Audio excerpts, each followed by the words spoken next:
राजकीय घडामोडी, सामाजिक विश्लेषण, कृषी विभाग, कला व मनोरंजन विश्व आणि क्रीडा क्षेत्रातील बातम्यांचे ताजे व अचूक अपडेट्स महाराष्ट्र शाही न्यूज मराठी।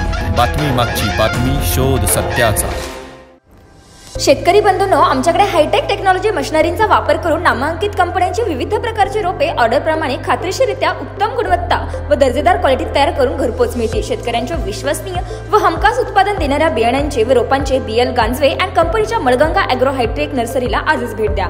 तसेच मुंबई, पुणे, नाशिक, ओतूर, नारेगाव, संगमनेर, चाकण यांसारख्या कृषी मार्केटच्या डेली सर्व्हिसमध्ये मिरची, गवार, भोपळे, दोडके, कोबी, फ्लॉवर, कारले, शिमला मिरची, वांगी त्या सर्व प्रकारच्या भाजीपाल्यांची खरेदी व विक्री केली जाते। आमचा पत्ता Malganga hitech agro nursery, Sakur फाटा जवळच, पिंपळगाव देपा, तालुका संगमनेर। संपर्कासाठी proprietor Babasaheb Ganjave Patil, mobile number 7507 35 45 21।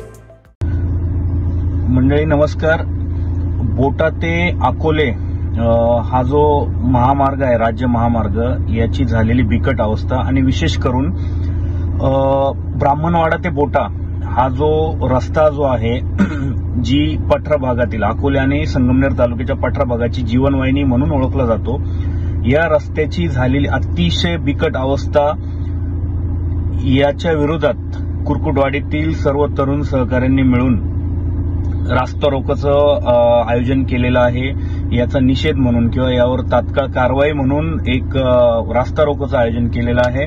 तरी पठरा भागातील सर्व जनतेला माझं आवाहन आहे की या रास्ता रोकोला आपण सर्वांनी पाठिंबा द्यायला हवा। या मार्फत या रास्ता रोकोच्या माध्यमातून प्रशासनाला जाग करण्याची वेळ आलेली आहे। माननीय आमदार महोदय, माननीय खासदार महोदय यांचं याच्याकडे लक्ष वेधलं जाण्याची गरज आहे।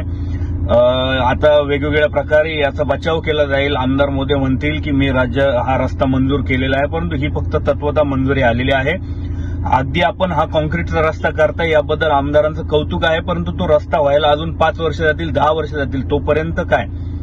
आणि म्हणून तात्काळ कारवाई म्हणून आपण कमीत कमी त्या रस्त्याची डागडुजी तरी करा, ही सर्व पठरा भागातील रहिवाशांची मागणी आहे। आणि खरंच परिस्थिती अतिशय गंभीर आहे। रोज त्या ठिकाणी छोटे छोटे अपघात होत आहेत। हे थांबले नाही तर एखादी जीवितहानी व्हायची आपण वाट बघतोय का? हा माझा प्रशासनाला किंवा सर्व प्रतिनिधी, लोकप्रतिनिधींना माझा सवाल आहे।